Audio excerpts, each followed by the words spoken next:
Bonjour mes stagiaires, bonjour mes étudiants. On va voir avec vous un autre module ou un autre, c'est l'économie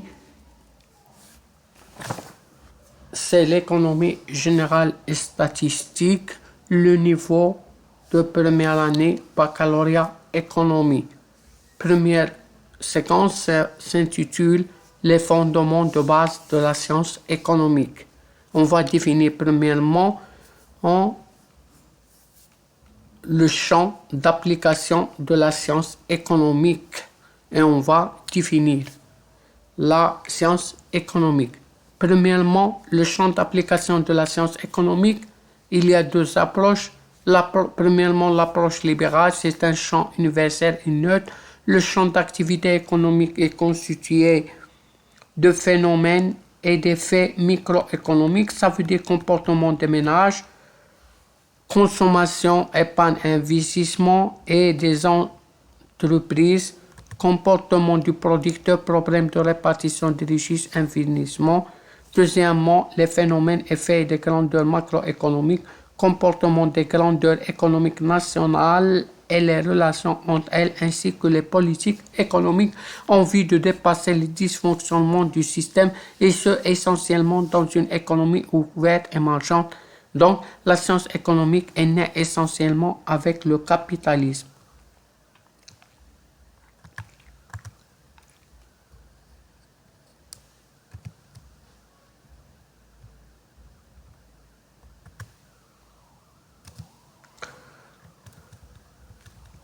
Deuxièmement, l'approche marxiste, les relations en nature en vue de satisfaire les besoins matériels de l'existence, action de l'homme sur la nature, et celle entre les hommes en vue de l'approbation du surproduit social, les rapports sociaux.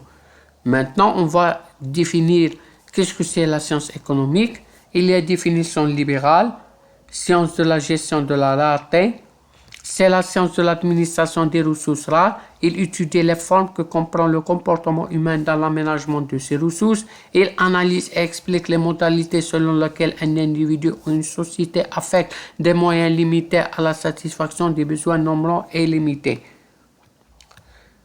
Il y a une autre définition, c'est la marxiste, explication des lois d'évolution des modes de production, c'est de la lutte homme-nature et homme-homme.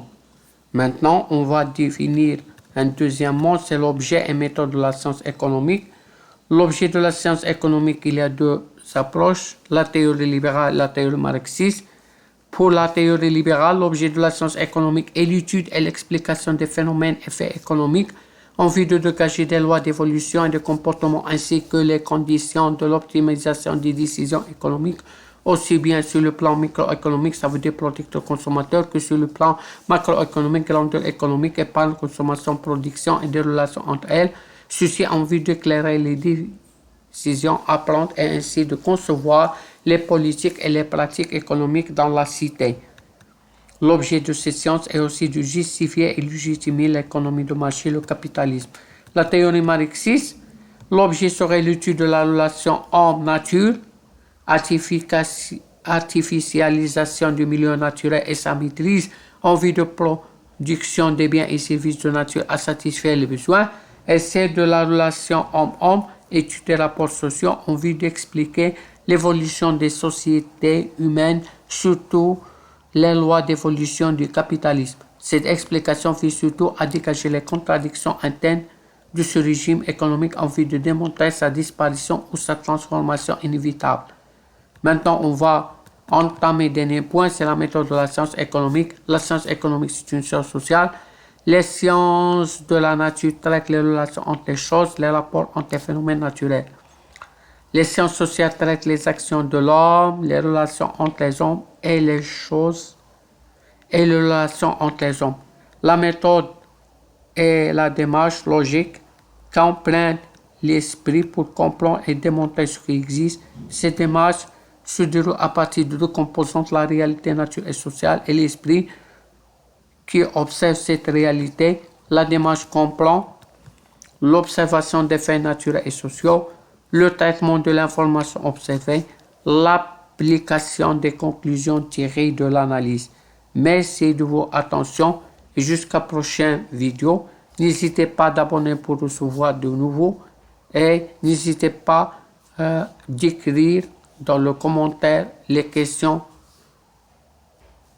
Je vous le réponds tout à la suite.